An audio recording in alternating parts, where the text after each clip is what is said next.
ಕುಡಿಯುವ ನೀರಿನ ಪೂರೈಕೆ. ಮಕ್ಕಳ, ನಮಗೆ ಕಾಯಿಲೆಗಳು ಬರುವುದು 3 ರೀತಿಯಲ್ಲಿ. ಹೇಗಪ್ಪ ಅಂತಂದ್ರೆ, ನಾವು ಸೇವಿಸುವಂತಹ ಗಾಳಿಯಿಂದ, ಏನು ಅಶುದ್ಧವಾದಂತಹ ಗಾಳಿ, ಗಿಡ ಮರಗಳು ಮನೆ ಸುತ್ತಮುತ್ತ ಅಥವಾ ಸಮುದಾಯದಲ್ಲಿ ಇರದೇ ಇರುವುದು, ಇದರಿಂದ ಸಹ ಏನಾಗುತ್ತೆ, ಸೊ ಏನು ಈ ಕಾರ್ಬನ್ ಡೈಆಕ್ಸೈಡ್, ವಾಹನಗಳಿಂದ ಬರುವಂತಹ ಕಾರ್ಬನ್ ಡೈಆಕ್ಸೈಡ್ ಇರಬಹುದು, ಅಥವಾ ಉರುವಲುಗಳನ್ನ ಉರಿಸಿದಾಗ ಬರುವಂತಹ ಹೊಗೆ ಇರಬಹುದು, ಅಥವಾ ಎಲ್ಲಾದ್ರೂ ಬೆಂಕಿ ಹಾಕಿದಾಗ ಪ್ಲಾಸ್ಟಿಕ್ ಅಥವಾ ಸೊ ಏನಾದ್ರೂ ವೇಸ್ಟ್ ಪದಾರ್ಥಗಳಿಗೆ ಬೆಂಕಿಯನ್ನು ಹಾಕಿದಾಗ ಅದರಿಂದ ಹೊರಬರುವಂತಹ ಏನು ಈ ಗಾಳಿ, ಅಶುದ್ಧವಾದಂತಹ ಗಾಳಿ ವಾತಾವರಣವನ್ನ ಸೇರಿ ಈ ಒಂದು ಶುದ್ಧ ಆಮ್ಲಜನಕವನ್ನು ಕೂಡ ಪೊಲ್ಯೂಷನ್ ಅನ್ನ ಮಾಡ್ತದೆ. ಸೊ ಇದರಿಂದ ನಾವು ಆ ಒಂದು ಗಾಳಿಯನ್ನು ಸೇರಿಸೋದ್ರ ಮೂಲಕ ಸಹ ನಮಗೆ ಏನು ಕಾಯಿಲೆ ಬರುತ್ತೆ. ಮೊದಲನೇದಾಗಿ ಗಾಳಿ ಸೇವನೆ ಅಂದ್ರೆ ನಾವು ಆಮ್ಲಜನಕವನ್ನ ಸರಿಯಾದ ಪ್ರಮಾಣದಲ್ಲಿ ತಗೊಳ್ಳದೇ ಇದ್ದಾಗ. ನೆಕ್ಸ್ಟ್, ನಾವು ಒಳ್ಳೆಯ ನೀರನ್ನ ಕುಡಿದೇ ಇದ್ದಾಗ, ಶುದ್ಧವಾದಂತಹ ನೀರನ್ನ ಕುಡಿದೇ ಇದ್ದಾಗ ಏನಾಗ್ತಿರುತ್ತಪ್ಪ ಅಂತಂದ್ರೆ, ಊರುಗಳಲ್ಲಿ ಏನು ಶುದ್ಧವಾದಂತಹ ನೀರಿನ ಪೂರೈಕೆ ಆಗ್ತಿರೋದಿಲ್ಲ. ಯಾಕಂದ್ರೆ ಮುನ್ಸಿಪಾಲಿಟಿಯಿಂದ ಟ್ಯಾಂಕ್ಗಳಿಗೆ ನೀರನ್ನ ಸ್ಟೋರ್ ಮಾಡ್ಕೋತಾರೆ. ಸೊ ಅಲ್ಲಿ ಆ ಟ್ಯಾಂಕ್ ಗಳನ್ನ ಏನು ಅತಿಶು ತಿಂಗಳಿಗೋ ಅಥವಾ ವರ್ಷಕ್ಕೊಂದ್ಸರಿ ತೊಳೆಯೋದೇ ಇಲ್ಲ. ಸೊ ಅಲ್ಲಿ ಏನಾಗಿರುತ್ತೆ, ಬಹಳ ದಿನಗಳ ಕಾಲ ನೀರು ಸ್ಟೋರ್ ಆಗಿರುತ್ತೆ, ಅದನ್ನೇ ನದಿಗಳ ಮೂಲಕ ಸಪ್ಲೈ ಮಾಡ್ತಾರೆ. ಅಲ್ಲಿ ಸಣ್ಣ ಸಣ್ಣ ಹುಳಗಳು ಏನು ಅವೆಲ್ಲ ಉತ್ಪತ್ತಿ ಆಗಿರ್ತವೆ ನೀರಿನಲ್ಲಿ. ಅಂತಹ ನೀರನ್ನು ನಾವು ಕಾಯಿಸದೆ ಕುಡಿಯೋದ್ರಿಂದ, ಅಥವಾ ನಾವು ಓಪನ್ ಆಗಿ ತೆರೆದಿಟ್ಟಂತಹ ಪಾತ್ರೆಗಳಲ್ಲಿ ನೀರನ್ನು ಸ್ಟಾಕ್ ಇಟ್ಕೊಂಡು ಅವುಗಳನ್ನು ನಾವು ಬಳಸೋದ್ರ ಮೂಲಕ, ಇಲ್ಲ ಸೊ ಕೈಕಾಲುಗಳನ್ನು ತೊಳೆದೇನೆ ನೀಟಾಗಿ ಆ ನೀರಿನಲ್ಲಿ ಕೈ ಎತ್ತಿ ಮಾಡಿ ಸೊ ಗಲೀಜು ಮಾಡಿಕೊಂಡು ಅಂತಹ ನೀರನ್ನು ನಾವು ಕುಡಿಯೋದ್ರ ಮೂಲಕ ಕೂಡ ನಮಗೆ ಕಾಯಿಲೆಗಳು ಬರುತ್ತೆ. ನಾವು ಎಲ್ಲಾದ್ರೂ ಹೊರಗಡೆ ಹೋಗ್ತೀವಿ, ಅದು ಎಲ್ಲಿಂದ ಬಂದಿರುತ್ತೆ ನೀರು ಗೊತ್ತಿಲ್ಲ, ವಾಶ್ರೂಮ್ ಬಾತ್ರೂಮ್ ನೀರು ಇರ್ಬೋದು, ಸೊ ಸುಮ್ಮನೆ ಕೊಡ್ತಾರೆ, ಹೋಟೆಲ್ಗಳಿಗೆ ಹೋಗ್ತೀವಿ, ಸುಮ್ಮನೆ ಕುಡಿತಾ ಇರ್ತೀವಿ, ಹೌದಲ್ವಾ? ಇಂತಹ ನೀರಿನ ಒಂದು ಬಳಕೆಯಿಂದಲೂ ಸಹ ನಮಗೆ ಕಾಯಿಲೆಗಳು ಬರುತ್ತೆ. ನೆಕ್ಸ್ಟ್, ಮೂರನೇದು ಬಂದು ಆಹಾರದಿಂದ. ನಾವು ತಗೊಳ್ಳುವಂತಹ ಸೇವಿಸುವಂತಹ ಆಹಾರ ಕೆಲವೊಮ್ಮೆ ಪೊಲ್ಯೂಷನ್ ಆಗಿರುತ್ತೆ. ಹೇಗಪ್ಪ ಅಂತಂದ್ರೆ, ನಾವು ಬಿಸಿ ಬಿಸಿ ಆಹಾರವನ್ನ ಎಲ್ಲಾ ಟೈಮಲ್ಲೂ ಸೇವಿಸೋದಿಲ್ಲ. ಸೊ ಏನ್ ಮಾಡ್ತೀವಿ, ನಾವು ಪಾತ್ರೆಗಳಲ್ಲಿ ಮನೆಯ ಸುತ್ತಮುತ್ತ ಗಲೀಜನ್ನ ಮಾಡ್ಕೊಂಡಿರ್ತೀವಿ, ತಿಪ್ಪೆಯನ್ನು ಹಾಕೊಂಡಿರ್ತೀವಿ, ಕಸ ವಿಲೇವಾರಿಯನ್ನು ಸರಿಯಾಗಿ ಮಾಡ್ಕೊಂಡಿರಲ್ಲ. ಅಲ್ಲಿ ಕೂದಂತಹ ಕೀಟನಾಶಕಗಳು, ಕೀಟಗಳು ಅಥವಾ ಏನು ಬೇರೆ ಬೇರೆ ಮಣ ಇಂತಹ ಒಂದು ಹಾರಾಡುವಂತಹ, ಹಾರ್ಕೊಂಡು ಮನೆಯೊಳಗೆ ಬರುವಂತಹ ಏನು ಕೀಟಗಳಿಂದ ಸೊ ಏನಾಗುತ್ತೆ, ಅವರಿಗೆ ಎಲ್ಲಿ ಕೂತ್ಕೊಂಡ್ ಬರ್ತವೆ, ಅಲ್ಲಿ ಗಲೀಜಿರೋ ಕಡೆ ಕೂತ್ಕೊಂಡು ನಾವು ತೊಳೆದಿಟ್ಟಿರುವಂತಹ ಅಥವಾ ಸೊ ನಾವು ಅಡಿಗೆ ಸಿದ್ಧ ಮಾಡಿಟ್ಟಿರುವಂತಹ ಊಟದ ಮೇಲೋ, ಅನ್ನದ ಮೇಲೋ, ಅಥವಾ ಸೊ ಆ ಪಾತ್ರೆಗಳ ಮೇಲೆ ಕುಳಿತುಕೊಂಡು ಅಲ್ಲಿ ಏನನ್ನ ವೈರಾಣುಗಳನ್ನ ಸ್ಪ್ರೆಡ್ ಮಾಡಿ ಹೋಗ್ತವೆ. ನಮಗೆ ಗೊತ್ತಿರಲ್ಲ, ಪಾತ್ರೆ ತೊಳೆದಿದೆ ಅಂತೀವಿ, ತಟ್ಟೆಗಳೆಲ್ಲ ಕ್ಲೀನ್ ಅಂತೀವಿ, ಊಟ ಹಾಕೊಂಡು ತಿಂತೀವಿ. ಸೊ ಇದರಿಂದಲೂ ಸಹ ನಮ್ಗೆ ಏನಾಗುತ್ತೆ, ಕಾಯಿಲೆಗಳು ಬರುತ್ತೆ. ಅಥವಾ ನಾವು ಏನಾದ್ರೂ ಸಿಟಿಗಳಿಗೆ ಹೋದಾಗ ತೆರೆದಿಟ್ಟಂತಹ ಒಂದು ಏನು ತಿಂಡಿ ತಿನಿಸುಗಳನ್ನ ತಗೊಳ್ತೀವಿ. ಈ ಕರ್ಬೂಜ ಹಣ್ಣು ಇರ್ಬೋದು, ಮತ್ತೊಂದು ಏನು ಹಲಸಿನ ಹಣ್ಣು ಇರ್ಬೋದು, ಏನ್ ಮಾಡ್ತಾರೆ, ಕೊಯ್ದಲ್ಲಿ ಸೊ ಗ್ಲಾಸ್ ಅಲ್ಲಿ ಇಟ್ಟಿರ್ತಾರೆ, ಅದ್ರೊಳಗಡೆ ಮಣ ಅದು ಕೂತ್ಕೊಂಡಿರುತ್ತೆ. ಸೊ ಅದೇನೇನು ಕೂತ್ಕೊಂಡ್ ಬಂದಿರುತ್ತೋ ಗೊತ್ತಿಲ್ಲ, ಕೂತ್ ಎದ್ದೋಗಿರುತ್ತೆ, ನಾವ್ ಏನಿಲ್ಲ ಅಂತ ಅಂದ್ಬಿಡ್ತೀವಿ, ತಿಂತೀವಿ, ಹೌದಲ್ವಾ? ಸೊ ಇದರಿಂದಲೂ ಕೂಡ ತೆರೆದಿದ್ದಂತಹ ಆಹಾರ ಪದಾರ್ಥಗಳನ್ನ ತಿನ್ನೋದ್ರ ಮೂಲಕ. ಬೇಕರಿ ತಿಂಡಿಗಳು, ಸೊ ಪೆಸ್ಟಿಸೈಡ್ಸ್ ಗಳನ್ನ ಹಾಕಿ ಪ್ರಿಸರ್ವ್ ಮಾಡಿರ್ತಾರೆ ಬಹಳ ದಿನಗಳ ಕಾಲ, ಅಲ್ಲೂ ಕೂಡ ಪೊಲ್ಯೂಷನ್, ಅವು ಎಲ್ಲ ಏನಾಗಿರ್ತವೆ, ಕೀಟಗಳು ಅವನ್ನ ಸೊ ಏನನ್ನ ಹಾಳು ಮಾಡಿರ್ತವೆ. ಅದನ್ನ ಅಂತಹ ಹಾಳಾದಂತಹ ಆಹಾರ ಪದಾರ್ಥಗಳನ್ನ ನಾವೇನ್ ಮಾಡ್ತೀವಿ, ತಿಂಡಿ ತಿನಿಸುಗಳನ್ನ ತಿಂತೀವಿ, ನೋಡದೆ ಮಾಡದೆ ತಿಂದ್ಬಿಡ್ತೀವಿ. ಸೊ ಈಗ ರೋಡ್ ಸೈಡ್ ಅಲ್ಲಿ ಇಟ್ಕೊಂಡಿರುವಂತಹ ಅಂಗಡಿಗಳಲ್ಲಿ ಸೊ ನಾವು ಆಹಾರ ಪದಾರ್ಥಗಳನ್ನ ತಿನ್ನೋದ್ರ ಮೂಲಕ ಸೊ ನಾವು ಕಾಯಿಲೆಯನ್ನ ತಂದ್ಕೊಳ್ತೀವಿ. ಹೀಗೆ ಸೊ ನಾವು ಸೇವಿಸುವಂತಹ ಆಹಾರ, ಕುಡಿಯುವಂತಹ ನೀರು ಮತ್ತು ಸೊ ತೆಗೆದುಕೊಳ್ಳುವಂತಹ ಗಾಳಿಯ ಮೂಲಕ ನಮಗೆ ಹೆಚ್ಚಾಗಿ ಕಾಯಿಲೆಗಳು ನಮ್ಮ ದೇಹಕ್ಕೆ ಬರ್ತದೆ. ಈ 3 ವಿಷಯದಲ್ಲಿ ನಾವು ಬಹಳ ಸ್ವಚ್ಛತೆಯನ್ನ ಕಾಪಾಡ್ಕೋಬೇಕು. ಅಂದ್ರೆ ಗಾಳಿ ಪೊಲ್ಯೂಷನ್ ಆಗದಿರೋ ಹಾಗೆ ನಾವು ಗಿಡ ಮರಗಳನ್ನ ಹೆಚ್ಚಾಗಿ ಮನೆಯ ಸುತ್ತಮುತ್ತ ಸಮುದಾಯದಲ್ಲಿ ಹಾಕೊಳ್ಬೇಕು. ಅಂತಹ ಪರಿಸರದಲ್ಲಿದ್ರೆ ಸೊ ಏನೇ ವಾತಾವರಣ ಪೊಲ್ಯೂಷನ್ ಆದ್ರೂ ಕೂಡ ಅವೇನ್ ಮಾಡ್ತವೆ, ಇಂಗಾಲದ ಡೈಆಕ್ಸೈಡ್ ಅನ್ನ ಅಥವಾ ಕಾರ್ಬನ್ ಡೈಆಕ್ಸೈಡ್ ಅನ್ನ ಅವು ತಗೊಳ್ಬಿಟ್ಟು ನಮಗೆ ಆಮ್ಲಜನಕವನ್ನ ಸೂಸ್ತಾ ಇರ್ತವೆ. ಈಸಿಯಾಗಿ ಸೊ ಈ ಒಂದು ವಿನಿಮಯ ನಡೀತಾ ಇರುತ್ತೆ. ಹಾಗಾಗಿ ನಮಗೆ ಗಾಳಿಯ ಮೂಲಕ ಬರುವಂತಹ ಸಮಸ್ಯೆಯಿಂದ ನಾವು ಮುಕ್ತಿಯನ್ನ ಪಡಿಬಹುದು. ಅದೇ ರೀತಿಯಾಗಿ ಶುದ್ಧ ಕುಡಿಯುವ ನೀರು, ಮನೆಗಳಲ್ಲಿ ಸೊ ಏನು ಓಪನ್ ಆಗಿ ನೀರನ್ನ ಇಟ್ಕೊಳ್ಬಾರ್ದು. ಅಥವಾ ಏನು ಯಾವ್ದಾದ್ರು ಸಾಂಕ್ರಾಮಿಕ ಕಾಯಿಲೆ ಇದೆ ಅಂತ ಗೊತ್ತಾದಾಗ ಸೊ ನಾವೇನ್ ಮಾಡ್ಬೇಕು, ಆ ಸಮುದಾಯ ಹರಡಿದೆ ಅಂತ ಗೊತ್ತಾದಾಗ ಎಚ್ಚರವನ್ನು ವಹಿಸಬೇಕು. ಆ ನೀರನ್ನ ಕುದಿಸಿ ಆರಿಸಿ ನಂತರದಲ್ಲಿ ಕುಡಿಯುವಂಥದ್ದು, ನೀಟಾಗಿ ಮುಚ್ಚಿಟ್ಕೊಳ್ಳುವಂಥದ್ದು, ಶುದ್ಧವಾದಂತಹ ಕುಡಿಯುವ ನೀರನ್ನ ಬಳಸುವಂಥದ್ದು, ಏನ್ ಬೇಕಾದ್ರೆ ನೀರನ್ನ ಕುಡಿಬಾರ್ದು. ಸೊ ಈ ರೀತಿಯಾಗಿ ನಾವು ಆರೋಗ್ಯವನ್ನ ಕಾಪಾಡಿಕೊಳ್ಳಬಹುದು. ನೆಕ್ಸ್ಟ್, ಶುದ್ಧವಾದಂತಹ ಆಹಾರ. ಸೊ ನಾವು ಅಡಿಗೆ ಮತ್ತೊಂದು ಮಾಡಿದಾಗ ಅದನ್ನ ನೀಟಾಗಿ ಮುಚ್ಚಿಡುವಂಥದ್ದು, ಯಾವುದೇ ರೀತಿ ತೆರೆದಿಟ್ಟ ಆಹಾರ ಪದಾರ್ಥಗಳನ್ನ ಸೇವಿಸದೇ ಇರೋದು. ಇಂತಹ ಒಂದು ಏನು ಇದನ್ನ ಪಾಲನೆಯನ್ನ ಮಾಡದೆ ಆದರೆ, ನಿಯಮಗಳನ್ನ ಪಾಲಿಸಿದ್ದೇ ಆದಲ್ಲಿ ಸೊ ನಾವು ಉತ್ತಮ ಆರೋಗ್ಯವನ್ನ ಪಡ್ಕೋಬಹುದು ಅಂತ ಹೇಳ್ಬೋದು. ಈಗ ನಾವು ನೋಡ್ತಾ ಹೋಗೋಣ ಸಮುದಾಯ ಆರೋಗ್ಯ ಅಂತ ಹೇಳಿದ್ರೆ ಸೊ ಸುತ್ತಮುತ್ತಲಿನ ಪರಿಸರದ ಆರೋಗ್ಯ. ಸೊ ಇದರಲ್ಲಿ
ದ್ರವ ತ್ಯಾಜ್ಯ ಇರ್ಬೋದು, ಘನ ರೂಪದ ತ್ಯಾಜ್ಯ ಇರ್ಬೋದು. ಅರ್ಥ ಆಯ್ತಲ್ವಾ? ಈ ದ್ರವ ರೂಪದ ತ್ಯಾಜ್ಯ ಮತ್ತು ಘನ ರೂಪದ ತ್ಯಾಜ್ಯ ಮತ್ತು ಅನಿಲ ರೂಪದ ತ್ಯಾಜ್ಯ ವಸ್ತುಗಳು.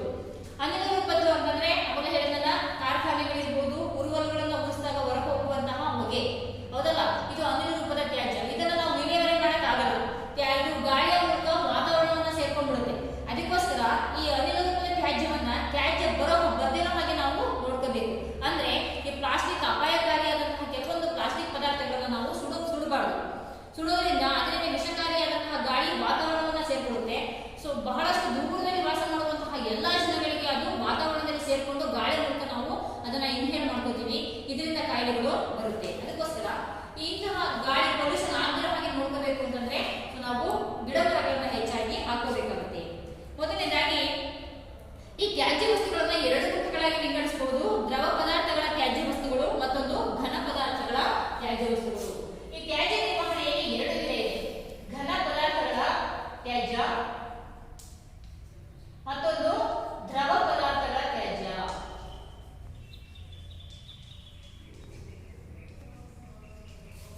ಇದನ್ನ ಇವತ್ತು ನಾವು ನೋಡ್ತಾ ಹೋಗೋಣ. ಯಾವುದೆಲ್ಲ ಘನ ಪದಾರ್ಥಗಳ ತ್ಯಾಜ್ಯ ವಸ್ತುಗಳು ನಮ್ಮಲ್ಲಿ ಮನೆಗಳಲ್ಲಿ, ವಾಸದ ಮನೆಗಳಲ್ಲಿ ಇರ್ಬೋದು, ಅಥವಾ ಹೊರಗಡೆ ಕೆಲಸ ಮಾಡುವಂತಹ ಹೊಲದಲ್ಲಿ ಇರ್ಬೋದು. ಸೊ ನಾವು ಹಾಕ್ತಿವಿ, ಇದನ್ನ ನೋಡ್ತಾ ಹೋಗೋಣ. ನಿರುಪಯೋಗಿ ವಸ್ತುಗಳು, ಮೂತ್ರ, ಮಲ. ಅರ್ಥ ಆಯ್ತಲ್ಲ? ನಿರುಪಯೋಗಿ ವಸ್ತುಗಳು. ಸೊ ಏನಾಗುತ್ತೆ, ಮನೆಯಿಂದ ಕೆಲವೊಂದು ವಸ್ತುಗಳನ್ನ ಉಪಯೋಗಕ್ಕೆ ಬರುವಂತಹ ವಸ್ತುಗಳನ್ನ ತಗೊಳ್ತೀವಿ. ನಿರುಪಯೋಗ ಆಗುವಂತಹ ವಸ್ತುಗಳನ್ನ ನಾವು ಮನೆಯ ಮುಂದೆ ಅಕ್ಕಪಕ್ಕನೆ ವಿಲೇವಾರಿ ಮಾಡ್ಕೋತೀವಿ. ಸೊ ಇದರಿಂದ ನಮ್ಗೆ ಏನಾಗುತ್ತೆ, ಕಾಯಿಲೆಗಳು ಹೆಚ್ಚಾಗುತ್ತೆ. ಸಮುದಾಯದಲ್ಲಿ ಇರುವಂತಹ ಎಲ್ಲ ಜನಗಳಿಗೆ ಇದರಿಂದ ಕಾಯಿಲೆಗಳು ಹರಡುತ್ತೆ. ಸೊ ನೋಡಿ, ಮನೆಯ ಸುತ್ತಮುತ್ತ ಬೀದಿಗಳಲ್ಲಿ, ಚರಂಡಿಗಳಲ್ಲಿ, ಬೋರ್ವೆಲ್, ಬಾವಿ ಇವುಗಳ ಸುತ್ತ ನಿಂತ ನೀರು ಸೊಳ್ಳೆಗಳು ಬೆಳವಣಿಗೆಯನ್ನ ಹೊಂದಲು ಅವಕಾಶ ಮಾಡಿಕೊಡ್ತದೆ. ನಾವೇನ್ ಮಾಡ್ತೀವಿ, ಊರಿನಲ್ಲಿ ಒಂದು ನಲ್ಲಿ ಅಥವಾ ಒಂದು ಏರಿಯಾ ಒಂದು ನಲ್ಲಿ ಅಂತ ಹಾಕಿರ್ತಾರೆ ಮುನ್ಸಿಪಾಲಿಟಿಯವರು. ಸೊ ಆ ನೀರನ್ನ ಹಿಡಿಲಿಕ್ಕೆ ಹೋದಾಗ ನೀರು ಏನ್ ಮಾಡ್ತೀವಿ, ಒಂದು ನೀರನ್ನ ವೇಸ್ಟ್ ಮಾಡ್ತೀವಿ. ಅಲ್ಲೇ ಸುತ್ತಮುತ್ತ ಆ ನೀರು ನಿಂತ್ಕೊಳ್ಳೋ ಹಾಗೆ ಮಾಡ್ತೀವಿ. ಬಾವಿಗೆ ನೀರು ಸೇರ್ಲಿಕ್ಕೆ ಅಂತ ಹೋಗ್ತೀವಿ, ಬಾವಿಯ ಸುತ್ತಮುತ್ತ ನೀರನ್ನೆಲ್ಲ ಚೆಲ್ಲಿ ಅಲ್ಲೇ ಬಟ್ಟೆಯನ್ನ ವಾಶ್ ಮಾಡಿ ನೀರು ಸ್ಟೋರ್ ಆಗಿ ನಿಲ್ಲೋ ಹಾಗೆ ಮಾಡ್ತೀವಿ. ಸೊ ಈ ಊರಿನ ಹತ್ತಿರದಲ್ಲಿರುವಂತಹ ಕೆರೆ ಇರುತ್ತೆ, ಅಲ್ಲಿ ಸಹ ನೀರು ಮಲಿನ ಆಗುವ ಹಾಗೆ ಮಾಡ್ತೀವಿ. ಶುದ್ಧವಾಗಿ ಆ ಕೆರೆಯನ್ನ ಇಟ್ಕೊಳ್ಳಲ್ಲ. ಅರ್ಥ ಆಯ್ತಲ್ಲ? ಅದಕ್ಕೆ ಬೇಡವಾದಂತಹ ತ್ಯಾಜ್ಯ ವಸ್ತುಗಳನ್ನ ಎಸೆಯುವಂಥದ್ದು, ಅಥವಾ ಬಟ್ಟೆ ತೊಳೆಯುವಂಥದ್ದು, ಮತ್ತೆ ಹಸು ದನಕರುಗಳನ್ನ, ಕುರಿಗಳನ್ನ ಸ್ನಾನ ಮಾಡಿಸುವಂಥದ್ದು, ಹೌದಲ್ಲ, ಅಥವಾ ಸೊ ಏನೋ ಇವರು ಹೊರಗಡೆ ಬಯಲು ಶೌಚವನ್ನ ಮಾಡುವಂಥದ್ದು, ಅಲ್ಲಿ ಅದನ್ನ ಕ್ಲೀನ್ ಮಾಡ್ಕೊಳ್ಳುವಂಥದ್ದು. ಇದರಿಂದ ಸಹ ನಾವು ನೀರನ್ನ ಮಲಿನ ಮಾಡ್ತೀವಿ. ಅಲ್ಲಿ ಕೂತಂತಹ ನಿಂತ ನೀರ ಮೇಲೆ ಹೆಚ್ಚಾಗಿ ಸೊಳ್ಳೆಗಳು ಕುಳಿತು ಏನ್ ಮಾಡ್ತವೆ, ಮೊಟ್ಟೆಯನ್ನ ಇಡ್ತವೆ, ಸಂತಾನೋತ್ಪತ್ತಿಯನ್ನ ಮಾಡ್ತವೆ. ಇಂತಹ ಒಂದು ಈ ಸೊಳ್ಳೆಗಳು ಈ ಕೊಳಚೆ ನೀರಿನ ಮೇಲೆ, ಹರಿಯುವಂತಹ ನೀರಿನ ಮೇಲೆ ಅವು ಮೊಟ್ಟೆಯನ್ನ ಇಡೋದಿಲ್ಲ.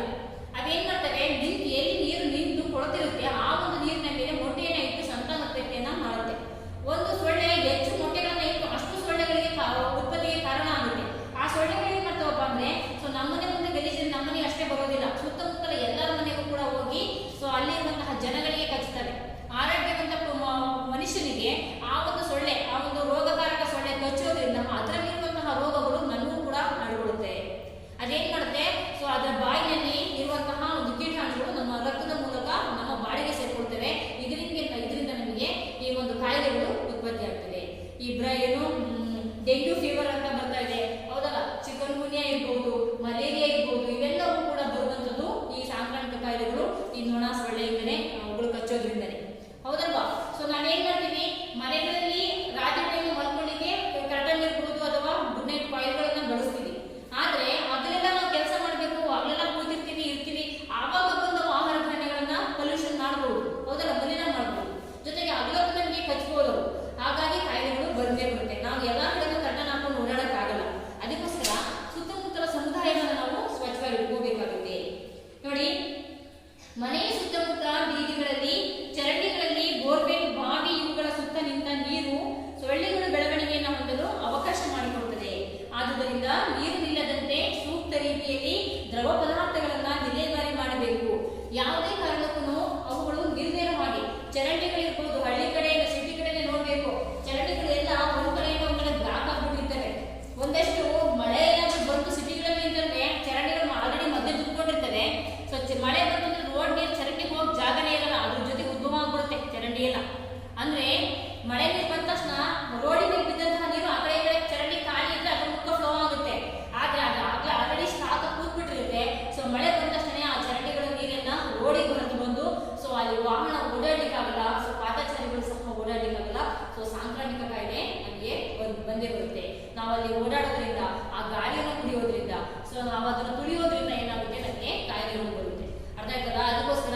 ಯಾವುದೇ ಕಾರಣಕ್ಕೂ ಮನೆಯ ಸುತ್ತಮುತ್ತ ಇರುವಂತಹ ಚರಂಡಿಗಳನ್ನ ನಾವು ನಾವೇ ಸ್ವತಃ ಸ್ವಚ್ಛ ಮಾಡ್ಕೋಬೇಕು. ಅವಾಗ ಅವು ನಿರ್ದೇವ ಹಾಗೆ ಫ್ಲೋಯಿಂಗ್ ಆಗ್ತಿರೋ ಹಾಗೆ ನೋಡ್ಕೋಬೇಕು. ಎಲ್ಲಾದ್ರೂ ಹೂಳು ತುಂಬಿಕೊಂಡಿದ್ರೆ ಅದನ್ನ ಅವಾಗ ಕ್ಲೀನ್ ಮಾಡ್ಕೊಳ್ತಾ ಇರಬೇಕು. ಅರ್ಥ ಆಯ್ತಲ್ವಾ? ಅವಾಗ ಮಾತ್ರ ಸೊಳ್ಳೆಗಳ ಉತ್ಪತ್ತಿ, ಸಂತಾನೋತ್ಪತ್ತಿಯನ್ನ ಮಾಡಲಿಕ್ಕೆ ಆಗುದಿಲ್ಲ ಅಂತ ನಾವು ಹೇಳ್ಬೋದು. ಅದಕ್ಕೆ ಎಲ್ಲೂ ಕೂಡ ನಿರ್ಧಾರವಾಗಿ ಎಚ್ಚರಿಕೆಯನ್ನ ವಹಿಸಬೇಕು. ಅಂದ್ರೆ ಕೆಲಸ ಏನಾಗುತ್ತಪ್ಪ ಅಂದ್ರೆ ಮನೆಗಳಲ್ಲಿ ನಾವು ಈ ಫಿಶ್ ಟ್ಯಾಂಕ್ ಅನ್ನ ಇಟ್ಕೊಂಡಿರ್ತೀವಿ, ಅಕ್ವೇರಿಯಂ ಅಂತ ಇಟ್ಕೊಳ್ತೀವಲ್ವಾ. ಸೊ ಅವುಗಳಲ್ಲಿ ನಿಂತಹ ಅಥವಾ ಹೂದಾನಿ ಮನೆಗಳಲ್ಲಿ ಶೋಗೋಸ್ಕರ ಪಾಟ್ಗಳಲ್ಲಿ ನೀರನ್ನ ತುಂಬಿಟ್ಬಿಟ್ಟು ಅದ್ರ ಮೇಲೆ ಅದರ ಒಳಗಡೆ ಹೂವನ್ನ ಹಾಕಿರ್ತಾರೆ, ಹೂದಾನಿಗಳು ಊಟ ಮಾಡ್ಕೊಂಡಿರ್ತಾರೆ. ಅದರಲ್ಲಿ ಸಹ ಏನ್ ಮಾಡ್ತವೆ, ನಿಂತ ನೀರು ಅಲ್ಲಿ ಸೊಳ್ಳೆಗಳು ಸಂತಾನೋತ್ಪತ್ತಿಯನ್ನ ಮಾಡ್ತವೆ. ಅಲ್ಲೇ ನಿಂತ ನೀರ ಮೇಲೆ ಉತ್ಪತ್ತಿ ಮಾಡಿಕೊಂಡು ನಮ್ಮ ಮನೆಯಲ್ಲಿರುವಂತಹ ಜನಗಳಿಗೆ ಕಚ್ಚುತ್ತವೆ. ಅವುಗಳು ಏನೇ ನೀರು ಇಟ್ಕೊಂಡಿದ್ರು ಕೂಡ ಅದನ್ನು ಮುಚ್ಚಿಡುವಂತಹ ವ್ಯವಸ್ಥೆಯನ್ನ ಮಾಡಬೇಕು, ಅಥವಾ ಆ ನೀರಿನ ಪ್ರತಿನಿತ್ಯ ಚೇಂಜ್ ಮಾಡಬೇಕು. ಸೊ ಇದರಿಂದ ಏನಾಗಲ್ಲ, ಸೊಳ್ಳೆಗಳು ಉತ್ಪತ್ತಿಯನ್ನ ಮಾಡ್ಲಿಕ್ಕೆ ಆಗಲ್ಲ. ಚೇಂಜ್ ಮಾಡಿದಾಗ ಅವುಗಳಲ್ಲಿ ಸಂತಾನೋತ್ಪತ್ತಿಯನ್ನ ಮಾಡ್ಲಿಕ್ಕೆ ಆಗಲ್ಲ. ಈ ರೀತಿಯಾದಂತಹ ಎಚ್ಚರವನ್ನು ನಾವು ವಹಿಸಬೇಕಾಗುತ್ತೆ. ನೆಕ್ಸ್ಟ್, ನಿಂತ ನೀರಿನ ಮೇಲೆ ಸೀಮೆ ಎಣ್ಣೆಯನ್ನು ಅಥವಾ ಕ್ರಿಮಿನಾಶಕವನ್ನ ಸುರಿಯುವುದರಿಂದ ಸೊಳ್ಳೆಗಳು ಬೆಳವಣಿಗೆ ಹೊಂದುವುದನ್ನು ತಪ್ಪಿಸಬಹುದು. ಈಗ ಒಂದು ವರ್ಷ ಅದು ಫ್ಲೋ ಆಗ್ತಾ ಸ್ವಲ್ಪ ದೂರ ಹೋಗುತ್ತೆ, ಮತ್ತೆಲ್ಲ ನಿಲ್ಲುತ್ತೆ, ನಾನು ಅಲ್ಲೆಲ್ಲ ಕ್ಲೀನ್ ಮಾಡೋಣ ಅನ್ಕೊಳ್ಳೋದಾದ್ರೆ, ಸೊ ಏನ್ ಮಾಡಬೇಕು, ಇಂತಹ ಸಾಂಕ್ರಾಮಿಕ ಕಾಯಿಲೆಗಳು ಬರ್ದಿರೋ ತಡಿಬೇಕು ಅಂತಂದ್ರೆ ಆ ಒಂದು ನಿಂತ ನೀರಿನ ಮೇಲೆ ಸೀಮೆ ಎಣ್ಣೆಯನ್ನ ಸ್ಪ್ರೇ ಮಾಡಬೇಕು, ಸೀಮೆ ಎಣ್ಣೆಯನ್ನ ಹಾಕ್ಬೇಕು. ಅವಾಗ ಅವು ಅಲ್ಲಿ ಸತ್ತು ಹೋಗ್ತವೆ. ಆ ಒಂದು ಜಾಗದಲ್ಲಿ ಅವು ಮೊಟ್ಟೆಯನ್ನ ಇಡೋದಿಲ್ಲ, ಸೊಳ್ಳೆಗಳು ಅಲ್ಲಿ ಹೋಗಿ ಕೂರೋದಿಲ್ಲ. ಸೀಮೆ ಎಣ್ಣೆಯನ್ನ ಹಾಕ್ಬೇಕು, ಅಥವಾ ಬ್ಲೀಚಿಂಗ್ ಪೌಡರ್ ಅಂತ ಹೇಳ್ತಾರೆ, ಅಂತಹ ಪೌಡರ್ಗಳನ್ನ ಹಾಕ್ತಾ ಇರಬೇಕು. ಕ್ರಿಮಿನಾಶಕಗಳನ್ನ ಸುರಿಬೇಕು. ಸೊಳ್ಳೆಗಳು ಬೆಳವಣಿಗೆ ಹೊಂದುವುದನ್ನು ನಾವು ತಪ್ಪಿಸಬೇಕು. ಮನೆಯಲ್ಲಿನ ದ್ರವ್ಯ ತ್ಯಾಜ್ಯ ವಸ್ತುಗಳು ಒಳಚರಂಡಿಗೆ ಹರಿದು ಹೋಗುವಂತೆ ವ್ಯವಸ್ಥೆ ಮಾಡಬೇಕು. ಬಯಲು ಶೌಚವನ್ನ ಮಾಡಬಾರದು. ಯಾವುದೇ ಕಾರಣಕ್ಕೂ ಕೂಡ ಮನೆಯಲ್ಲಿ ಶೌಚಾಲಯ ಇದೆ ಅಂತಂದ್ರೆ ಅದನ್ನ ಸ್ವಚ್ಛವಾಗಿ ಇಟ್ಕೊಂಡಿರ್ಬೇಕು.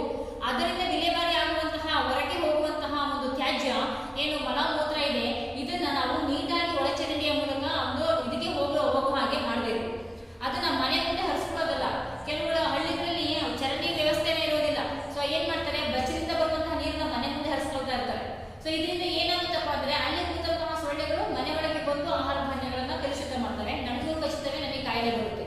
ಅದಕ್ಕೋಸ್ಕರ ಅದು ಯಾವುದೇ ಕಾರಣಕ್ಕೂ ಕೂಡ ಆ ಒಂದು ಮಲಮೂತ್ರ ತ್ಯಾಜ್ಯ ವಸ್ತು ಏನಿದೆ ಅದು ನೀಟಾಗಿ ವಿಲೇವಾರಿ ಆಗೋ ಹಾಗೆ ನಾವು ನೋಡ್ಕೋಬೇಕು. ಹಾಗೂ ಹೇಗೆ ಟಾಯ್ಲೆಟ್ ಪಿಟ್ಗಳನ್ನ ಕ್ಲೀನ್ ಮಾಡ್ಕೊಂಡಿರ್ಬೇಕು, ಅದೇ ರೀತಿಯಾಗಿ ಚರಂಡಿಗಳನ್ನು ಕೂಡ ಕ್ಲೀನ್ ಮಾಡ್ಕೊಂಡಿರ್ಬೇಕು. ಬಯಲು ಶೌಚವನ್ನ ಮಾಡಬಾರ್ದು ಮುಖ್ಯವಾಗಿ. ಸೊ ಬಯಲು ಶೌಚವನ್ನ ಮನೆ ಹತ್ತಿರ ಅಥವಾ ಸ್ವಲ್ಪ ದೂರದಲ್ಲಿ ಬಯಲು ಶೌಚವನ್ನ ಮಾಡೋದ್ರಿಂದ ಅಲ್ಲಿ ಮಲಮೂತ್ರದ ಮೇಲೆ ಕುಳಿತಂತಹ ಸೊಳ್ಳೆಗಳು, ನೊಣಗಳು ಸೊ ಏನ್ ಮಾಡ್ತವೆ, ನಮ್ಮ ಮನೆ ಹತ್ತಿರ ಇರುವಂತಹ ಅವುಗಳಿಗೆ ಬೇಕಾಗಿರೋದು ಆಹಾರ ಏನು, ಸೊ ಮನುಷ್ಯನ ರಕ್ತ ಹೌದಲ್ಲ, ಅವೇನು ಸೊಪ್ಪು ಸಹಿತದಿಂದ ಬರುತ್ತವೆ. ಸೊ ಅದಕ್ಕೋಸ್ಕರ ಅದೇನ್ ಮಾಡ್ತವೆ, ಮನುಷ್ಯರು ಏನಿದ್ದಾರೆ ಪ್ರಾಣಿಗಳೆಲ್ಲ ಕುಳಿತು ಬರ್ತವೆ. ಸೊ ಅಲ್ಲಿ ಅದರಲ್ಲಿ ಕೂತಂತಹ ಎಲೆ ಕುತ್ಕೊಂಡ್ ಬಂದಿರುತ್ತೆ ಗಲೀಜ್ ಮೇಲೆ, ಅದು ಬಂದ್ಬಿಟ್ಟು ಮನುಷ್ಯರಿಗೆ ಮತ್ತೆ ಪ್ರಾಣಿಗಳಿಗೆ ಕಚ್ಚುತ್ತೆ. ಸೊ ಅದರಿಂದ ಅವುಗಳಿಗೆ ಈಗ ಪ್ರಾಣಿ ಕಚ್ಚಿದ್ರು ಸಹ, ಈಗ ಹಸು ಇರ್ಬೋದು, ಕುರಿ ಇರ್ಬೋದು, ಮನೆಗಳಲ್ಲಿ ಅವುಗಳಿಗೆ ಕಚ್ಚುತ್ತೆ. ಅವುಗಳಿಗೆ ಏನು ಕಾಯಿಲೆ ಬಂದಿರುತ್ತೆ, ಆ ಸೊಳ್ಳೆನಲ್ಲಿ ಇರುವಂತಹ ಕಾಯಿಲೆ ಆ ಪ್ರಾಣಿಗಳಿಗೆ ಬಂದಿರುತ್ತೆ. ಆ ಪ್ರಾಣಿಯಲ್ಲಿ ನಾವು ಹಾಲು ಅಥವಾ ಮತ್ತೊಂದು ಬಳಸೋದ್ರಿಂದ ಸೊ ಏನಾಗುತ್ತೆ, ನಮಗೂ ಆಟೋಮೆಟಿಕ್ ಆಗಿ ಆ ಕಾಯಿಲೆ ಬರುತ್ತೆ. ಅದಕ್ಕೋಸ್ಕರ ಸಾಕು ಪ್ರಾಣಿಗಳು ಏನು ಇರ್ತವೆ, ಸೊ ನಾವೆಷ್ಟು ಸ್ವಚ್ಛವಾಗಿರ್ತೀವಿ ಆ ಪ್ರಾಣಿಗಳು ಕೂಡ, ಸಾಕುವಂತ ಪ್ರಾಣಿಗಳು ಕೂಡ ಸ್ವಚ್ಛವಾಗಿರೋ ಹಾಗೆ ನೋಡ್ಕೋಬೇಕಾಗುತ್ತೆ. ಸೊ ಹಾಗಾಗಿ ನಾವು ಅದರ ಒಡನಾಟದಲ್ಲಿ ಇರ್ತೀವಿ, ಹೌದಲ್ಲ, ಅದಕ್ಕಾಗಿ ಸೊ ಅವುಗಳು ಕೂಡ ಆರೋಗ್ಯವಾಗಿ ಇರೋ ಹಾಗೆ ನಾವು ನೋಡ್ಕೋಬೇಕಾಗುತ್ತೆ. ಈ ರೀತಿಯಾಗಿ ಸೊ ಮನೆಯಲ್ಲಿನ ದ್ರವ್ಯ ತ್ಯಾಜ್ಯ ವಸ್ತುಗಳು ಒಳಚರಂಡಿಗೆ ಹರಿದು ಹೋಗುವಂತೆ ವ್ಯವಸ್ಥೆ ಮಾಡೋದು ಬಹಳ ಮುಖ್ಯವಾಗಿರುತ್ತೆ. ಇದು ದ್ರವ ಪದಾರ್ಥಗಳ ತ್ಯಾಜ್ಯ ವಸ್ತುಗಳು. ಅರ್ಥ ಆಯ್ತಲ್ಲ? ಮನೆಯಲ್ಲಿರುವಂತಹ ಚರಂಡಿಗಳು, ಮನೆಯ ಸುತ್ತಮುತ್ತ ಮತ್ತು ಸೊ ಮಲಮೂತ್ರ ವಿಸರ್ಜನೆ ಮಾಡಿದಾಗ ಅಲ್ಲಿ ಹೋಗುವಂತಹ ತ್ಯಾಜ್ಯ, ಇವುಗಳು ನೀಟಾಗಿ ಒಳಚರಂಡಿಯ ಮೂಲಕ ಹೋಗುವ ಹಾಗೆ ವ್ಯವಸ್ಥೆಯನ್ನ ಮಾಡುವಂಥದ್ದು. ಯಾವುದೇ ಕಾರಣಕ್ಕೆ ನೀರು ಎಲ್ಲೂ ಕೂಡ ನಿಲ್ಲದೇ ಹಾಗೆ ಎಚ್ಚರಿಕೆಯನ್ನು ವಹಿಸುವಂಥದ್ದು. ಊರಿನಲ್ಲಿರುವಂತಹ ಬಾವಿ ಇರ್ಬೋದು, ನದಿಗಳ ಸುತ್ತಮುತ್ತ ಇರ್ಬೋದು, ಅಲ್ಲಿ ನೀರು ನಿಂತು ಸೊಳ್ಳೆಗಳು ಸಂತಾನೋತ್ಪತ್ತಿಯನ್ನ ಮಾಡದಿರೋ ಹಾಗೆ ತಡೆಯುವಂಥದ್ದು ದ್ರವ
ಗಣಿಗಾರಿಕೆಯಿಂದ ಬರುವಂತದ್ದು ಮತ್ತು ಕೃಷಿ ಚಟುವಟಿಕೆಗಳಿಂದ. ಕೆಲವೊಂದ್ಸರಿ ಏನ್ ಮಾಡ್ತಾರಪ್ಪ ಕೃಷಿ ಚಟುವಟಿಕೆಗಳಿಂದ ಅಂದ್ರೆ ಬೆಳೆಯನ್ನ ಕೊಯ್ಕೊಳ್ತಾರೆ, ಕೊಯ್ಕೊಂಡ್ಬಿಟ್ಟು ಆ ಗಿಡಗಳು ಯಾಕೆ ಬರಲ್ಲ ಅದನ್ನ ಹಂಗೆ ಬಿಟ್ಬಿಡ್ತಾರೆ. ಈ ಟೊಮೊಟೊ ತಗೊಳ್ಳಿ, ಟೊಮೊಟೊ ಏನ್ ಮಾಡ್ತಾರೆ, ಟೊಮೊಟೊ ಬಿಡಿಸ್ಕೊತಾರೆ, ಬಿಡಿಸ್ಕೊಂಡು ರೇಟ್ ಇದ್ರೆ ಮಾರ್ತಾರೆ, ಆ ಗಿಡಗಳನ್ನ ಕಿತ್ಬಿಟ್ಟು ಅಲ್ಲೇ ಕೊಯ್ದು ಬಿಟ್ಬಿಡ್ತಾರೆ ಅಥವಾ ಕಿತ್ಬಿಟ್ಟು ಎಲ್ಲ ಒಂದ್ ಕಡೆ ಸೈಡ್ ಹಾಕ್ತಾರೆ. ಇದರಿಂದ ಏನಾಗುತ್ತೆ, ಅಲ್ಲಿ ಕುಳಿತಂತಹ ಸೊಳ್ಳೆಗಳಿರ್ಬೋದು, ಕೊಳೆತು ನಾರುತ್ತೆ, ಅದು ವಾಸನೆ ಆಗುತ್ತೆ, ಹೌದಲ್ಲ. ಅದನ್ನ ನೀಟಾಗಿ ಒಂದು ಗುಂಡಿಗೆ ಎಲ್ಲ ಪೂರ್ತಿಯಾಗಿ ಕಿತ್ಬಿಟ್ಟು ಒಂದು ಗುಂಡಿ ತೆಗೆದು ಊತಿಟ್ಟು ಅದರ ಮೇಲೆ ಮಣ್ಣು ಹಾಕಿದ್ರೆ ಅದು ಗೊಬ್ಬರ ಆಗುತ್ತೆ. ಹಾಗೆ ಮಾಡೋದೇ ಇಲ್ಲ ಅವರು. ಘನ ಪದಾರ್ಥಗಳನ್ನ ಏನ್ ಮಾಡ್ತಾರೆ, ಅಲ್ಲಲ್ಲೇ ಬಿಟ್ಟೋಗ್ಬಿಡ್ತಾರೆ, ಹೌದಲ್ಲ. ಅಥವಾ ಮರಗಳು ಅವು ಬಿದ್ದಿರ್ತವೆ, ಅವು ಅಷ್ಟೇನೆ, ಅವು ಕೊಳೆತು ಅವು ಗೆದ್ದೆ ತಿಂದು ಅಥವಾ ಎಷ್ಟೋ ದಿನಗಳು ಆಗ್ಬೇಕು ಅದು ಮಣ್ಣಾಗ್ಲಿಕ್ಕೆ, ಅಲ್ಲಿವರೆಗೂ ಹಾಗೆ ಬಿಟ್ಟಿರ್ತಾರೆ. ಅಲ್ಲೂ ಸಹ ಏನಾಗುತ್ತೆ, ನೀರ್ ಸ್ಟೋರೇಜ್ ಆಗಿ ಅಲ್ಲಿ ಕೀಟಗಳು ಉತ್ಪತ್ತಿ ಆಗುವಂಥದ್ದು ಸಂಭವ ಇರುತ್ತೆ. ಅದೇ ರೀತಿಯಾಗಿ ಗಣಿಗಾರಿಕೆಗಳಿಂದಲೂ ಸಹ ಹೀಗೆ ಕೈಗಾರಿಕೆಗಳು, ಗಣಿಗಾರಿಕೆಗಳು, ವಾಣಿಜ್ಯ ಪದಾರ್ಥಗಳಿಂದಲೂ ಕೂಡ ವಿಸರ್ಜನೆಗೊಂಡ ಅಥವಾ ಯಾವುದೇ ಅನಗತ್ಯ ವಸ್ತು ಪರಿಸರ ಸಮಸ್ಯೆಗೆ ಕಾರಣವಾಗ್ತದೆ. ಇದನ್ನ ಘನತ್ಯಾಜ್ಯ ವಸ್ತುವೆಂದು ನಾವು ಅರ್ಥೈಸಬಹುದು. ಇವುಗಳನ್ನೆಲ್ಲ ನಾವು ಘನತ್ಯಾಜ್ಯ ವಸ್ತುಗಳು ಅಂತ ಕರಿತೀವಿ. ತ್ಯಾಜ್ಯ ವಸ್ತುಗಳ ವಿಲೇವಾರಿ ಸ್ಥಳೀಯ ಪರಿಸ್ಥಿತಿಗಳನ್ನ ಅವಲಂಬಿಸಿರುತ್ತದೆ. ತ್ಯಾಜ್ಯ ವಸ್ತುಗಳ ವಿಲೇವಾರಿ ಹೇಗಿರ್ತದಪ್ಪ ಅಂದ್ರೆ ಸ್ಥಳೀಯವಾದಂತಹ ಪರಿಸರವನ್ನು ಅವಲಂಬಿಸಿರುತ್ತೆ. ಅಲ್ಲಿ ಒಂದಷ್ಟು ಬುದ್ಧಿಜೀವಿಗಳಿದ್ರೆ ಏನ್ ಮಾಡ್ತಾರೆ, ನಮ್ಮ ಸಮುದಾಯ ಆರೋಗ್ಯವಾಗಿದ್ರೆ ಮಾತ್ರ ನಾವು ಅಲ್ಲಿ ವಾಸಿಸುವಂತಹ ಜನಗಳು ಸಹ ಆರೋಗ್ಯವಾಗಿರ್ಲಿಕ್ಕೆ ಸಾಧ್ಯ ಅನ್ನೋದು ಅರಿತುಕೊಂಡು ಸಮುದಾಯವನ್ನ ಸ್ವಚ್ಛ ಮಾಡಲಿಕ್ಕೆ ಅವಕಾಶವನ್ನ ಮಾಡ್ಕೊಳ್ತಾರೆ, ಅವರವರೇ ಮಾಡ್ಕೊಳ್ತಾರೆ, ವಾಲಂಟರಿಯಾಗಿ ಸಮುದಾಯವನ್ನ ಸ್ವಚ್ಛತೆ ಮಾಡ್ಕೊಳ್ತಾ ಇರ್ತಾರೆ. ಯಾವುದೇ ಸಾಂಕ್ರಾಮಿಕ ಕಾಯಿಲೆಗಳು ಬಂದ ತಕ್ಷಣ ಅವರು ಇನ್ಫಾರ್ಮ್ ಮಾಡ್ತಾ ಇರ್ತಾರೆ, ಏನು ಅದಕ್ಕೆ ಸಂಬಂಧಪಟ್ಟಂತಹ ಪ್ರಾಧಿಕಾರಕ್ಕೆ ಇನ್ಫಾರ್ಮ್ ಮಾಡಿ ಅಲ್ಲಿ ಕಾಯಿಲೆಗಳು ಉಲ್ಬಣ ಆಗ್ತಿರೋ ಹಾಗೆ ನೋಡ್ಕೊಳ್ತಾರೆ. ಆದ್ರೆ ತೀರಾ ಹಿಂದುಳಿದಂತಹ ಜನಗಳಿರುವಂತ ಕಡೆ ಅಲ್ಲಿ ಯಾವುದೇ ರೀತಿಯಾದ ಫೆಸಿಲಿಟಿ ಇರೋದಿಲ್ಲ. ಅಲ್ಲಿ ಹೆಚ್ಚಿನ ಕಾಯಿಲೆಗಳು ಈ ರೀತಿಯಾಗಿ ಒಬ್ಬರಿಂದ ಒಬ್ಬರಿಗೆ ಸಾಂಕ್ರಾಮಿಕ ಕಾಯಿಲೆಗಳೇ ಹಾಗೆ ಒಬ್ಬರಿಂದ ಒಬ್ಬರಿಗೆ ಹರಡ್ತಾ ಹೋಗ್ತಾ ಇರುತ್ತೆ. ಆದ್ರೆ ಎಚ್ಚೆತ್ತುಕೊಳ್ಳೋದಿಲ್ಲ ಅಂತ. ಈ ತ್ಯಾಜ್ಯ ವಸ್ತುಗಳ ವಿಲೇವಾರಿ ಸ್ಥಳೀಯ ಪರಿಸ್ಥಿತಿಯನ್ನು ಅವಲಂಬಿಸಿರುತ್ತೆ. ಏನು ಸಿಟಿಗೆ ನಿಯರ್ ಇರ್ಬೋದು ಅಥವಾ ಊರಿನಲ್ಲಿ ಬುದ್ಧಿಜೀವಿಗಳಿದ್ರೆ ಏನ್ ಮಾಡ್ತಾರೆ, ಒಂದು ವ್ಯವಸ್ಥೆ ಮಾಡ್ತಾರೆ. ಯಾರು ಸಹ ಮನೆ ಹತ್ರ ಸುತ್ತಮುತ್ತ ತಿಪ್ಪೆಗಳನ್ನು ಹಾಕೋಬೇಡಿ, ಹೌದಲ್ಲ. ಚರಂಡಿಗಳನ್ನ ನೀಟಾಗಿ ಮಾಡಿಸುವಂಥದ್ದು, ರಸ್ತೆಗಳನ್ನ ನೀಟಾಗಿ ಕಾಮಗಾರಿ ಮಾಡಿಸುವಂಥದ್ದು, ಅದು ಚರಂಡಿಗಳು ಕೊಡ್ತಾ ಇರೋ ಹಾಗೆ ನೀಟಾಗಿ ಫ್ಲೋಯಿಂಗ್ ಆಗೋ ಹಾಗೆ ಅದಕ್ಕೆ ವ್ಯವಸ್ಥೆ ಮಾಡುವಂಥದ್ದು, ಈ ತರ ಒಂದು ವ್ಯವಸ್ಥೆಯನ್ನು ಅವರು ಮಾಡ್ಕೊಳ್ತಾರೆ. ಆ ಒಂದು ಪರಿಸ್ಥಿತಿ ಹಾಗೆ ಇರುತ್ತೆ ಅಂತ. ಮನೆ ಮತ್ತು ಪರಿಸರವನ್ನ ಚೊಕ್ಕವಾಗಿಟ್ಟುಕೊಳ್ಬೇಕು. ತ್ಯಾಜ್ಯ ವಸ್ತುಗಳನ್ನ ಡಬ್ಬ ಅಥವಾ ಬುಟ್ಟಿ ಡಸ್ಟ್ಬಿನ್ ಗಳಲ್ಲಿ ಸಂಗ್ರಹಿಸಬೇಕು. ಪುರಸಭೆಯವರು ಸಿಟಿ ಕಡೆಯಲ್ಲೂ ಕೂಡ ಒಂದಷ್ಟು ಹೊಸ ಹಸಿ ಕಸ ಮತ್ತು ಒಣ ಕಸ ಅಂತ ಎರಡೆರಡು ಪ್ಲಾಸ್ಟಿಕ್ ಡಬ್ಬಿಗಳನ್ನ ಕೊಟ್ಟಿದ್ದಾರೆ, ಮುಚ್ಚಳ ಇರುವಂತದ್ದು. ಅಂದ್ರೆ ಯಾಕಪ್ಪ ಅಂತಂದ್ರೆ ಮುಚ್ಚಳವನ್ನ ಮುಚ್ಚಿಡಬೇಕು. ನಾವೀಗ ಮನೆಯಿಂದ ಗುಡಿಸ್ತೀವಿ, ಕಸ ಎಲ್ಲ ಗುಡಿಸ್ಕೊತೀವಿ, ಒಂದಷ್ಟು ಪ್ಲಾಸ್ಟಿಕ್ ಪದಾರ್ಥ ಇರ್ಬೋದು, ಪ್ಲಾಸ್ಟಿಕ್ ಕವರ್ಗಳಿರ್ಬೋದು, ಪೇಪರ್ ಇರ್ಬೋದು, ಏನು ಅದನ್ನೆಲ್ಲ ಒಣ ಕಸವನ್ನ ಸಪರೇಟ್ ಮಾಡ್ತೀವಿ. ಹಸಿ ಕಸ ಮನೆಯಲ್ಲಿ ತರಕಾರಿ ಅಡುಗೆಗೆ ಬಳಸ್ತೀವಿ, ಕೆಲವೊಂದು ಪದಾರ್ಥಗಳು ಅವುಗಳನ್ನೆಲ್ಲ ಸಿಪ್ಪೆ ತೆಗೆದಿರ್ತೀವಿ ಕೆಲವೊಂದು, ಹೌದಲ್ಲ. ಅಲ್ಲಿ ಈರುಳ್ಳಿ ಸಿಪ್ಪೆ ಇರ್ಬೋದು, ಬೆಳ್ಳುಳ್ಳಿ ಸಿಪ್ಪೆ, ಈ ತರ ಅಡುಗೆ ಮನೆಯಲ್ಲಿ ಬರುವಂತಹ ಕಸ, ಇದನ್ನ ದ್ರವ ಕಸ ಅಂತ ಹೇಳ್ತೀವಿ. ಇದರಿಂದ ನಾವು ಗೊಬ್ಬರವನ್ನು ತಯಾರಿಸಬಹುದು. ಅದಕ್ಕೋಸ್ಕರ ಇವೆರಡನ್ನೂ ಕೂಡ ಸಪರೇಟ್ ಆಗಿ ನಾವು ವಿಂಗಡಿಸಬೇಕು. ಯಾವುದೇ ಕಸವನ್ನು ನಾವು ಶೇಖರಣೆ ಮಾಡಿ ಒಂದ್ ಕಡೆ ಇಟ್ಟಾಗ ಅದನ್ನು ಮುಚ್ಚಬೇಕು. ಅದರಿಂದ ಪುನಃ ಮತ್ತೇನೋ ಕೀಟಗಳು ಉತ್ಪತ್ತಿಯಾಗಿ ಅವುಗಳು ಏನು ಮಾಡಬಾರ್ದು, ಮತ್ತೆ ನಮಗೆ ಬಂದು ಹಾನಿಯನ್ನ ಮಾಡಬಾರ್ದು, ಆರೋಗ್ಯದ ಮೇಲೆ ತೊಂದರೆ ಕೊಡಬಾರ್ದು. ಅದಕ್ಕೋಸ್ಕರ ಡಬ್ಬಿ ಅಥವಾ ಏನೋ ಪ್ಲಾಸ್ಟಿಕ್ ಇದರಲ್ಲಿ ಅದನ್ನ ಬಾಕ್ಸ್ ನಲ್ಲಿ ಆ ಕಸವನ್ನ ಮುಚ್ಚಿ ಶೇಖರಣೆ ಮಾಡಬೇಕು. ಅದಕ್ಕೆ ದಿನ ಮುನ್ಸಿಪಾಲಿಟಿ ಅವ್ರು ವ್ಯಾನ್ ಬರೋದಿಲ್ಲ. ಅವ್ರು ಏನ್ ಮಾಡಬೇಕು, 2-3 ದಿನಕ್ಕೊಂದ್ಸರಿ ಬರ್ತಾರಲ್ವಾ, ಅದಕ್ಕೋಸ್ಕರ ಯಾವಾಗಲೇ ಆದ್ರೂ ಅದನ್ನ ಸ್ಟೋರ್ ಮಾಡಿದಾಗ ಮುಚ್ಚಿ ಅದನ್ನ ಹೊರಗಡೆ ಇಡಬೇಕು. ಆಗ ಅವ್ರು ಬಂದ ತಕ್ಷಣ ಅದಕ್ಕೆ ವಿಲೇವಾರಿಯನ್ನ ಮಾಡಬೇಕು. ಅವ್ರು ತಗೊಂಡೋಗಿ ಸಿಟಿಯಿಂದ ಅಥವಾ ವಾಸದ ಮನೆಗಳಿಂದ ದೂರ ತಗೊಂಡೋಗಿ ಅದನ್ನ ಗೊಬ್ಬರ ತಯಾರಿಸುವಂತ ವಸ್ತುವನ್ನ ಗೊಬ್ಬರ ತಯಾರಿಸ್ತಾರೆ. ಇನ್ನ ಬೇರೆ ಪದಾರ್ಥಗಳನ್ನ ಅವರು ಅಲ್ಲಿ ಯಾವ ರೀತಿ ಅದನ್ನ ವಿಲೇವಾರಿ ಮಾಡಬೇಕು ಆ ಪ್ರಮಾಣದಲ್ಲಿ ಅವರು ಮಾಡ್ತಾ ಹೋಗ್ತಾರೆ. ಹಳ್ಳಿಗಳಲ್ಲೂ ಕೂಡ ಈ ಒಂದು ವ್ಯವಸ್ಥೆಯನ್ನ ಮಾಡ್ಕೋಬೇಕು. ಏನು ಅಥವಾ ಅಲ್ಲಿ ಒಂದು ಏನು ಮುನ್ಸಿಪಾಲಿಟಿ ವ್ಯಾನ್ ಬರೋದಿಲ್ಲ ಅಂತ ಇಟ್ಕೊಳ್ಳೋಣ, ಅವ್ರು ಏನ್ ಮಾಡ್ಬೇಕು, ಅವರೇ ವಾಲಂಟರಿಯಾಗಿ 2 ಬಾಕ್ಸ್ ಗಳನ್ನ ಮಾಡ್ಕೋಬೇಕು. ಯಾವುದು ಹಸಿ ಕಸ, ಅದೊಂದು ಒಣ ಕಸ. ಅದನ್ನ ತಗೊಂಡೋಗಿ ವಾಸದ ಮನೆಯಿಂದ ತುಂಬಾ ದೂರದಲ್ಲಿ ತಗೊಂಡೋಗಿ ಅಥವಾ ತಿಪ್ಪೆ ಅಂತ ಮಾಡ್ಕೊಂಡಿರ್ತಾರಲ್ವಾ, ಹಸಿ ಕಸ ಹಾಕುವಂಥದ್ದನ್ನ ತಿಪ್ಪೆಗೆ ಸುರಿಬೇಕು. ಒಣ ಕಸ ಆಗಿರುವಂತದನ್ನ ಏನೋ ಅದನ್ನ ಮಣ್ಣಲ್ಲಿ ಗುದುರ್ಬೇಕು. ಆಗ ಏನಾಗುತ್ತೆ, ಅದು ಕೊಳೆತು ಸಹ ಗೊಬ್ಬರ ಆಗಿ ಮಾರ್ಪಾಟಾಗುತ್ತೆ. ಈ ರೀತಿಯಾಗಿ ನಾವು ವಿಲೇವಾರಿಯನ್ನ ಮಾಡ್ಕೋಬೇಕಾಗುತ್ತೆ. ಈ ತ್ಯಾಜ್ಯ ವಸ್ತುಗಳನ್ನ ಡಬ್ಬ ಅಥವಾ ಬುಟ್ಟಿಗಳಲ್ಲಿ ಸಂಗ್ರಹಿಸಬೇಕು. ದೊಡ್ಡದಾದ ಖಾಲಿ ಡಬ್ಬ ಅಥವಾ ಪ್ಲಾಸ್ಟಿಕ್ ಬುಟ್ಟಿಯನ್ನ ತ್ಯಾಜ್ಯ ವಸ್ತುಗಳನ್ನ ಸಂಗ್ರಹಿಸಲು ಬಳಸಬಹುದು.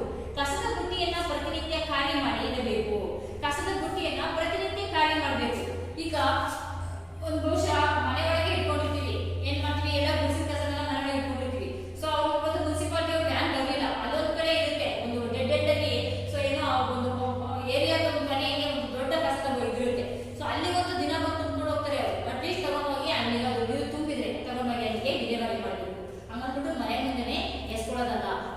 ಬಿಡೋ ನಂದಲ್ಲ ಸೈಟು ಅಥವಾ ನಮ್ಮನೆ ಎಲ್ಲ ಬಿಡೋದು ಅಂದ್ಬಿಟ್ಟು ಅಲ್ಲೆಲ್ಲ ಹೇಳ್ಬೇಕಲ್ಲಿ ಖಾಲಿ ಇರೋ ಜಾಗಕ್ಕೆ ತಗೊಂಡೋಗಿ ಕಟ್ ಎಸಿಬಾರ್ದು. ಅರ್ಥ ಆಯ್ತಲ್ವಾ? ಸೊ ಇದರಿಂದ ಸಹ ಕಾಯಿಲೆಗಳು ಬರುತ್ತೆ. ನೆಕ್ಸ್ಟ್ ನೋಡಿ, ಕಸದ ಬುಟ್ಟಿಗಳನ್ನ ಪ್ರತಿನಿತ್ಯ ಖಾಲಿ ಮಾಡಿ ಇಡಬೇಕು. ದನದ ಗುತ್ತಿಗೆಯ ತ್ಯಾಜ್ಯ ವಸ್ತುಗಳನ್ನ ಪ್ರತಿದಿನ ಸೂಕ್ತ ರೀತಿಯಲ್ಲಿ ವಿಲೇವಾರಿ ಮಾಡಬೇಕು. ನಾನು ಅವಾಗಲೇ ಹೇಳ್ತಿದ್ದೆ, ಹಳ್ಳಿಗಳಲ್ಲಿ ಕೊಟ್ಟಿಗೆಗಳನ್ನ ವಾಸ್ತವದ ಜೊತೆಗೆ ಮಾಡ್ಕೊಂಡಿರ್ತಾರೆ ಅವರು. ಕೊಟ್ಟಿಗೆ ಮನೆಗೂ ಕೂಡ ವಾಸದ ಮನೆಗೆ ಅಟ್ಯಾಚ್ ಆಗಿರುತ್ತೆ.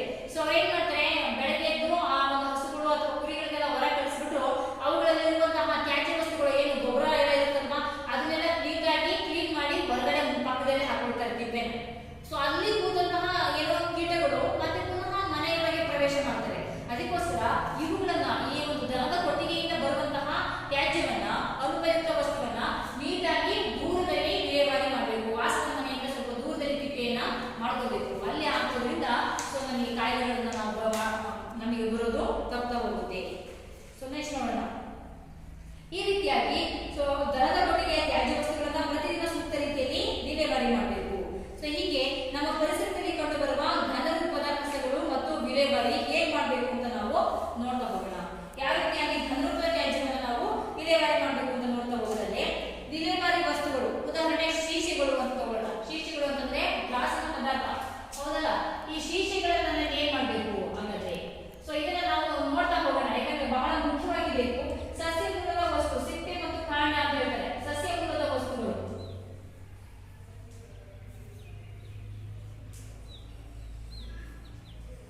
ಇವುಗಳನ್ನು ನಾವು ಹೇಗೆ ವಿಲೇವಾರಿ ಮಾಡಬಹುದು?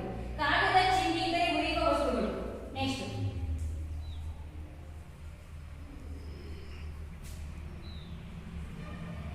ಇವುಗಳನ್ನು ನಾವು ಯಾವ ರೀತಿಯಾಗಿ ವಿಲೇವಾರಿ ಮಾಡಬೇಕು ಅಂತ ನೋಡ್ತಾ ಹೋಗೋಣ. ಇವುಗಳನ್ನು ಮಾಡುವಂತ ವಿಧಾನ. ಶೀಶೆಗಳನ್ನು ನಾವು ಏನ್ ಮಾಡಬೇಕು, ಈ ಗ್ಲಾಸಿನ ಪದಾರ್ಥಗಳು, ಈ ಮನೆಗಳಲ್ಲಿ ನಾವು ಏನೋ ಔಷಧಿ ಕುಡಿದಿರ್ತೀವಿ ಅಥವಾ ಏನು ಟಾನಿಕ್ಗಳು ಬಾಟಲ್ಗಳು ಇರ್ತವೆ, ಸಿರಪ್ ಬಾಟಲ್ಗಳು ಇರ್ತವೆ, ಈ ತರ ಬಾಟಲ್ಗಳು ಏನಾದ್ರು ತಗೊಂಡ್ಬಂದಿರ್ತೀವಿ, ಆಯಿಲ್ ಬಾಟಲ್ ಇರ್ಬೋದು, ಇಂಥವುಗಳನ್ನ ನಾವು ಏನ್ ಮಾಡ್ಬೇಕಾಗುತ್ತೆ, ಇವುಗಳನ್ನ ಹೂಳೋದು. ಇದನ್ನ ವಿಲೇವಾರಿ ಮಾಡುವಂತಹ ವಿಧಾನವನ್ನ ತಗೊಂಡ್ರೆ ಇವುಗಳನ್ನ ಏನ್ ಮಾಡಬೇಕು, ಹೂಳುವುದು. ಇವುಗಳನ್ನ ತರಗೋದಿಲ್ಲ, ಇದು ಏನು ನಾವು ಬೆಂಕಿ ಹಾಕ್ಲಿಕ್ಕೂ ಬರಲ್ಲ, ಪ್ಲಾಸ್ಟಿಕ್ ಎಲ್ಲ ಇದು ಗ್ಲಾಸಿನ ಪದಾರ್ಥ. ಹಾಗಾಗಿ ಇದನ್ನ ಏನ್ ಮಾಡಬೇಕು, ಆಡಕ್ಕೆ ಗುಂಡಿಯನ್ನು ತೆಗೆದು ಊದಬೇಕು, ಅಂದ್ರೆ ಹೂಳೋದು. ಸೊ ನೆಕ್ಸ್ಟ್ ವಿಲೇವಾರಿ ಕಾರಣ ನೋಡೋಣ. ಇದನ್ನ ಸುಡಲು ಕಾಂಪೋಸ್ಟಿಂಗ್ ಮಾಡಲು ಸಾಧ್ಯವಿಲ್ಲ. ಇದನ್ನ ಯಾವುದೇ ಕಾರಣಕ್ಕೂ ನಮಗೆ ಸುಡಲು ಬರಲ್ಲ, ಕಾಂಪೋಸ್ಟಿಂಗ್ ಗೊಬ್ಬರ ತಯಾರಿಸಲು ಸಾಧ್ಯ ಇಲ್ಲ. ಹಾಗಾಗಿ ನಾವು ಏನ್ ಮಾಡ್ಬೇಕಾಗುತ್ತೆ, ಇಂತಹ ವಸ್ತುಗಳನ್ನ ಸೊ ನಾವೇನ್ ಮಾಡಬೇಕು, ಹೂಳ್ಬೇಕು. ಯಾವುದನ್ನ, ಈ ಶೀಶೆಗಳನ್ನ. ಸೊ ಆದ್ರಿಂದ ಒಡೆದರೆ ಕಾಲಿನಲ್ಲಿ ಚುಚ್ಚಿ ಗಾಯವಾಗ್ತದೆ. ಸುಮ್ಮನೆ ಎಲ್ಲಿಂದ ಹೊರಗಡೆ ಪರಿಸರದಲ್ಲಿ ಎಸೆದ್ರೆ ಬೇರೆಯವರಿಗೆ ನಾವು ಕಾಲಲ್ಲಿ ಓಡಾಡುವಾಗ ಅದು ಕಾಲಿಗೆ ಚುಚ್ಕೊಂಡ್ಬಿಟ್ಟು ಗಾಯಗಳಾಗ್ತವೆ.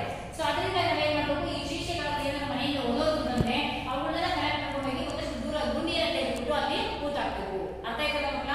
ನೆಕ್ಸ್ಟ್ ಸಸ್ಯ ಮೂಲದ ವಸ್ತು ಸಿಪ್ಪೆ, ಸೊಪ್ಪು, ಕಾಂಡ ಇಂಥವುಗಳನ್ನ ಏನ್ ಮಾಡಬೇಕು, ಈ ಸಸ್ಯ ಮೂಲದಿಂದ ಬರುವಂತಹ ಪದಾರ್ಥಗಳು ಅಂದ್ರೆ ಈ ಕೃಷಿ ಮಾಡುವಂತವರು ಎಲ್ಲ ಈ ಪದಾರ್ಥಗಳನ್ನ ಹೆಚ್ಚಾಗಿ ವಿಲೇವಾರಿ ಮಾಡಬೇಕಾಗುತ್ತೆ.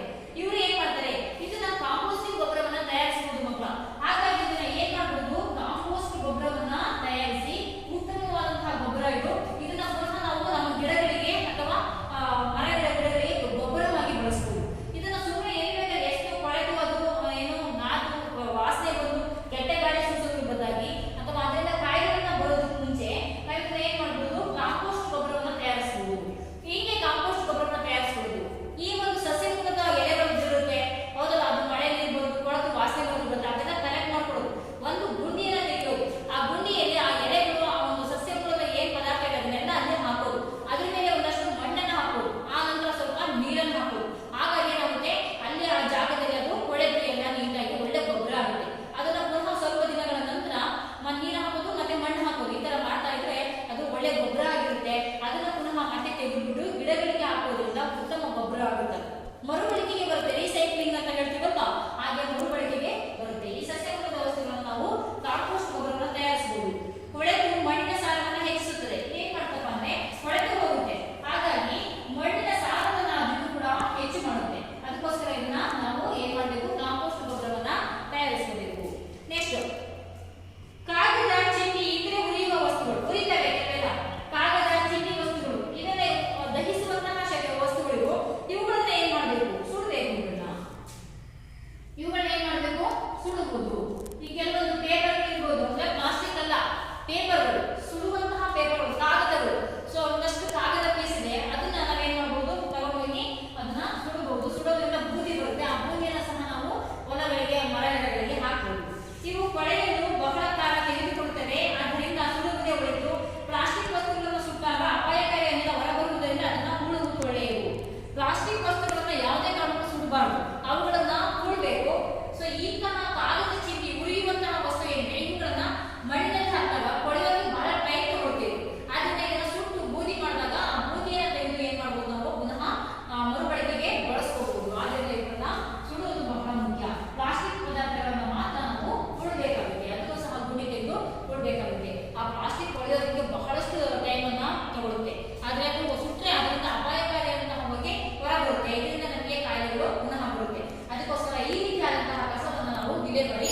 ಆಗಲೇಬೇಕಾಗುತ್ತೆ.